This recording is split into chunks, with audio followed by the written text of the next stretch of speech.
Hello, this is Christopher from the Sony Xperia fan channel, and we're just doing today a video, basically the basic settings you need to adjust when you've just bought your Sony Xperia 1, and what you need to do just after you've signed up and you've put your Google account on, and it's just basically the settings that you need to do before you do anything else, really, Speaking of Sony Xperia 1, we've just been reading about the Sony Xperia 2 official specs, which is due to release tomorrow on the 24th of February.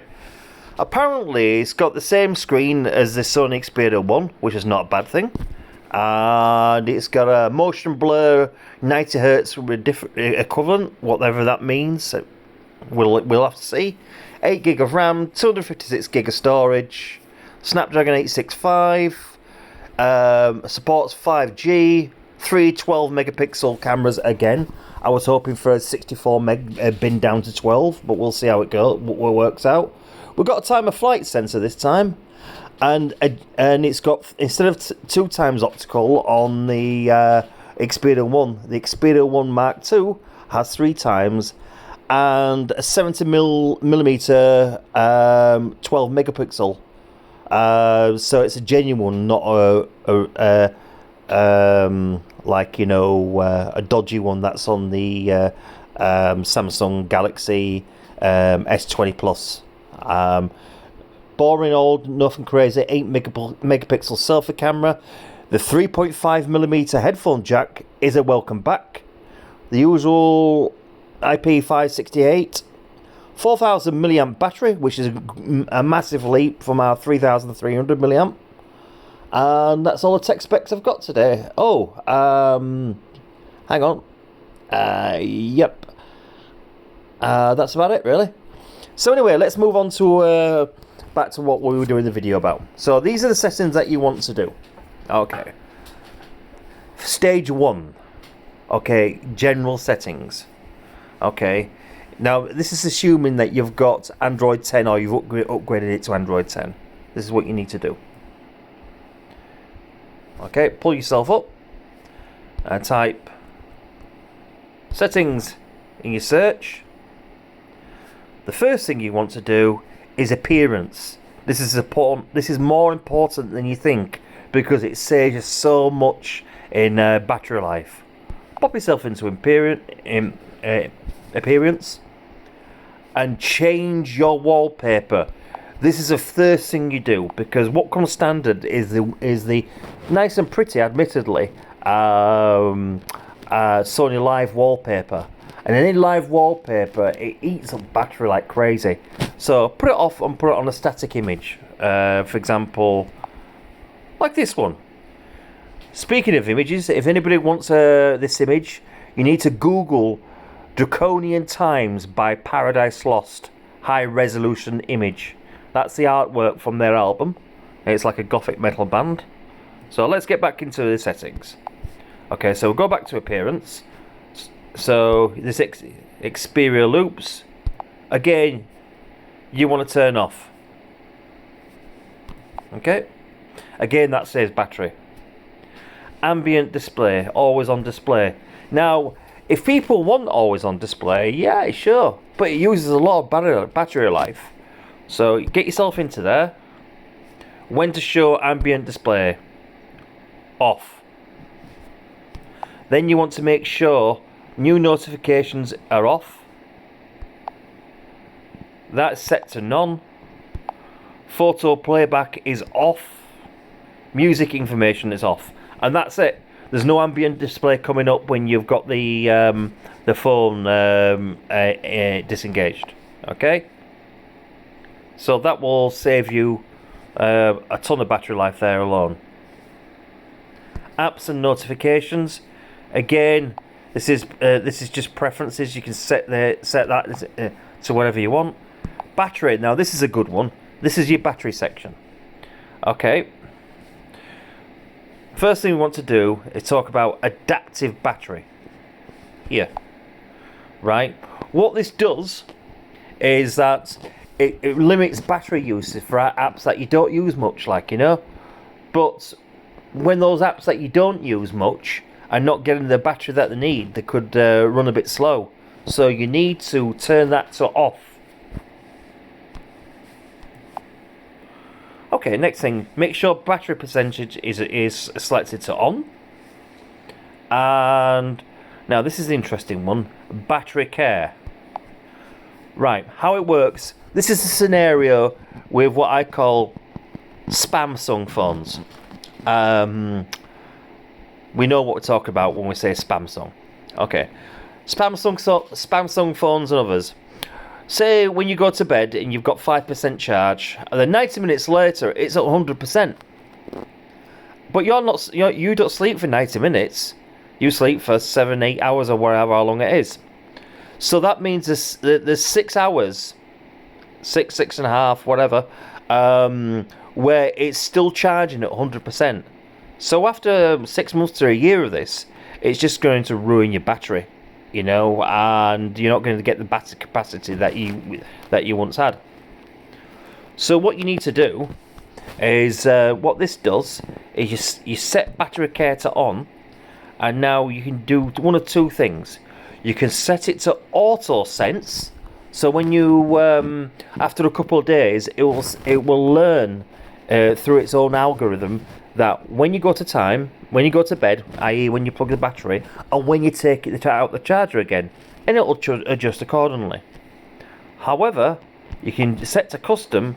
You can set a start time of when you want to start the charging, i.e. when you're going to plug the battery in, and then an end time of when you want it charged by a full charge. So basically how this works is for 6 hours, for the first 90 minutes, actually with the first hour, it will charge your phone up to 80% only while you're sleeping. And for the next 6-7 hours or whatever, the remaining 20% will take the time that you allot, i.e. the difference between start time and time for a full charge. So that means the moment you open your eyes, the phone has literally just got to 100% a few seconds before. So that means it's not constantly charging at 100%, therefore saving your battery. Okay, so there you go. You see what I'm saying here? Okay, this is self-explanatory now. So I'm going to turn battery care off because I don't need it right now. Okay? Right. So the next thing you want to look at is display. There's lots of areas in the display that you want to sort out. Okay? So get your display. Okay. First thing I want to do, this is also covered in another video that I've done, and is a brightness level. We'll talk about quality later. It's a brightness level and adaptive brightness. Of course, you can set the brightness level with a slider here.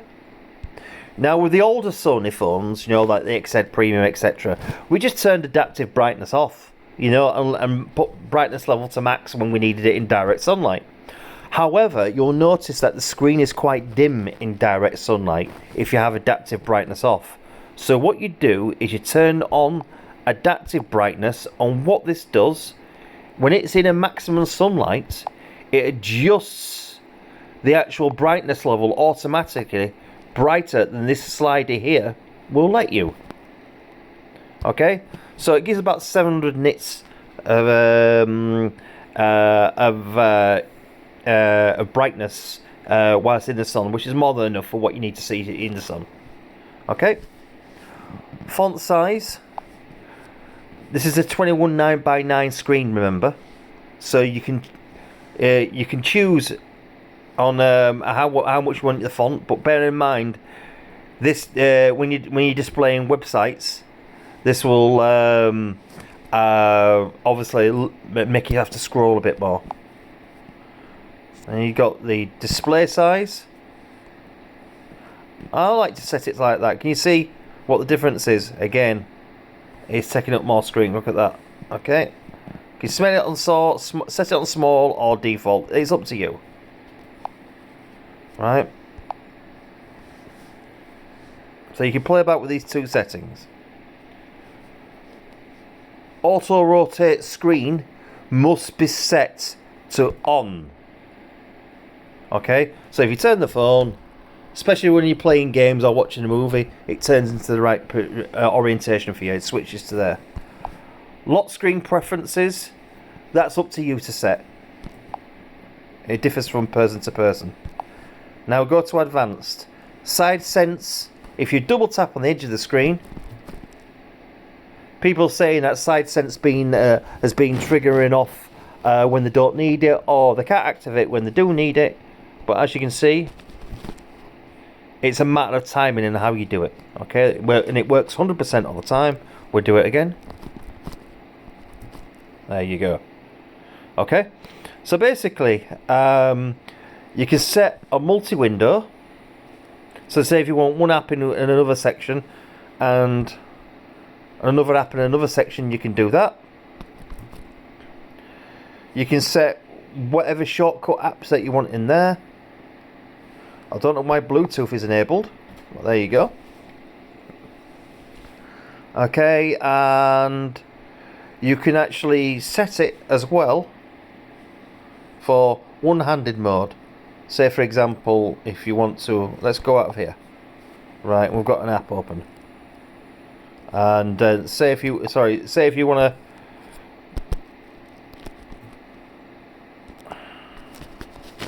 Say for example, you want to actually change the actual screen size. It'll let you change the screen size, so you don't have to use two hands to go right to the top of the screen. Right. Cover selection. Backlight control that we really don't need to mess about with. Prevent accidental operations with screen off. Obviously you want that on. Dark theme, you can see obviously you know what it's going to do. There you go. What I tend to do is put that to on, because remember, when it's not the difference, it's the difference between OLED and LCD. Basically, when you have a dark theme with OLED, it actually turns the pixels off, while with LCD they're on constantly all the time. So turn dark theme on. That will save you some battery. You want to put screensaver off, because if you've got the mobile phone set to the screen off when you're not using it, there's no point using screensaver, because then there would be no screen burn. Okay, so sorry, let's go to the main part of the display settings. Quality. Right, what this does is you have standard mode and creator mode. Now the difference is, the standard mode, it's just your standard mode, you know, it vibrance the colours, but they say the colours aren't accurate.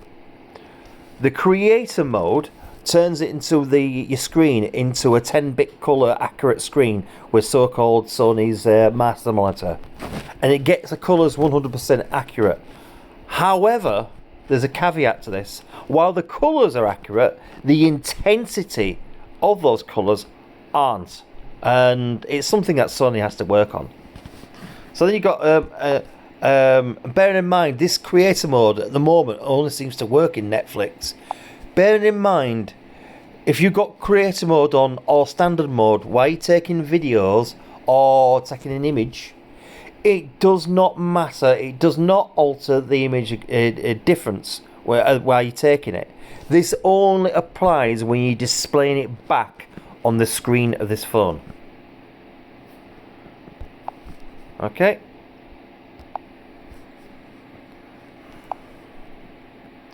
We've got white balance. Obviously, like all other phones, you can choose your white balance. That's up to your personal preferences. Okay, so that's the display setting sorted. Okay, sound is pretty much again personal preferences. Storage, you can view what's on your SD card. There's nothing that needs to be set here. Right, security. Now we need to cover this. Okay, I'd always find my device on in case, you know, if someone steals your device, you know, or you lose it, you can find it by Google Find My Device. You can set your fingerprints here. Now, the fingerprint manager is an important part. Well, you now know my you now know my pin. I will change it after this. Okay. What happens is every time you update the firmware on your phone, you need to delete all your fingerprints. So we'll set this up, okay? Right, you need to delete your fingerprints and re-add them, and you need to do it twice over, right? So it recognizes your fingerprint in all movements, in all directions. So what we do is we add your fingerprint again, touch the sensor slightly. Now the way I do it is you touch it with the flat of your thumb to recognize it, and then you roll it slightly with other parts of your thumb. Even use the tip of your thumb. Press firmly, and sometimes you can roll it. Move the finger slightly as you're doing it.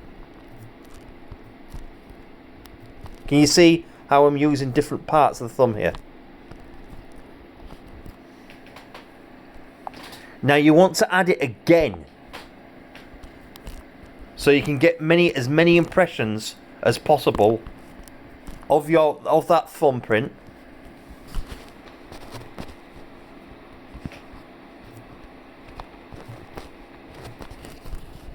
That you can, so it will recognize it in all conditions.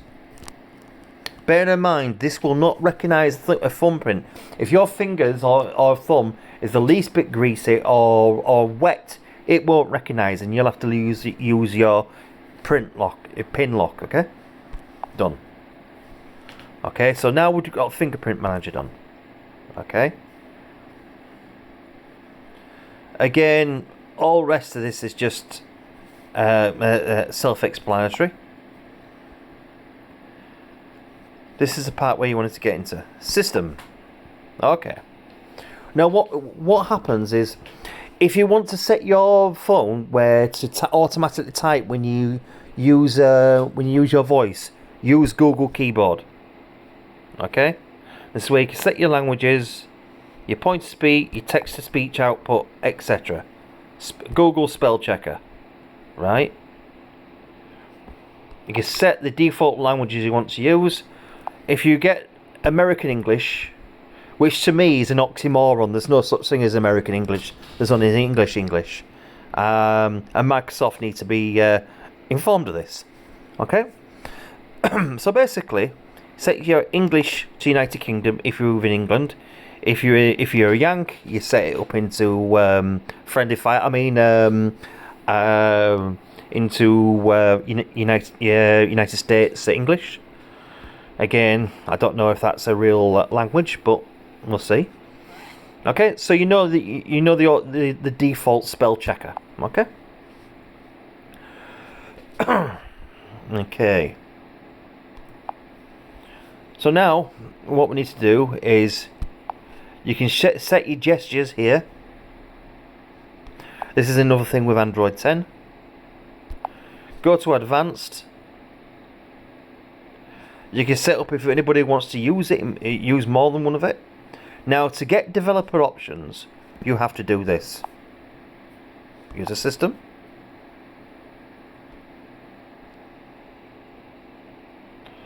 Advanced. Hang on, sorry, wrong one. I do apologise. You go to About Phone and scroll down.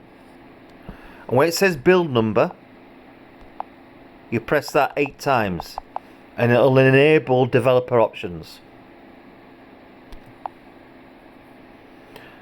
And then you go to System, Advanced, and then go to Developer Options. Make sure that's turned on. System Tracer. You know, I've never actually used this, so I've no idea how to set it, but we'll leave that. Okay. Now the first things you want to set up in this is USB debugging. It asks you to set USB debugging, right? For say, for example, if you want to have an audio DAC, external audio DAC, or external set of keyboard and mouse on it, it recommends you to set that to USB debugging. Okay, so that's the first thing you want to do. Keep on scrolling down. Now on Android 10, if you went to feature flags, right, on most phones you'd have this part here where it'll allow you to use the Android 10's own screen recorder. But for some reason in Sony, in speech marks, Infinite Wisdom have decided to disable this feature, so therefore you need to download a third-party app to do a screen recorder, like I've done today. Okay, so game driver preferences. You can actually set which driver you want to use for which application, which is quite handy. Enable for all apps, default, game driver, or whatever you want to use. Okay. Ignore this one. Now the next thing you want to do is default USB configuration. So when you plug your USB into your computer or laptop, it'll automatically select which one you want to do. Right. So if you want to set it as a MIDI device, a USB tethering device, that means USB tethering. Say if you're on a laptop and you're away from a normal internet connection, or you can't find a Wi-Fi hotspot. Well, what you do is you plug your phone into your laptop and select USB tethering, and it lets you use the actual mobile phone signal, the 4G or 4G, to actually get access to the internet. A file transfer is self-explanatory. Now the next thing you want to do is scroll down, right down to drawing. Now what I do, it speeds up your phone, the general usage of your phone. If you set the Windows animation scale to half a second each, normally it's set to 1 times or 1.5 times as default.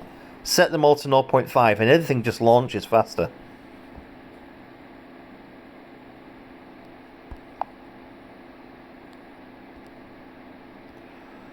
Right, the next thing you want to do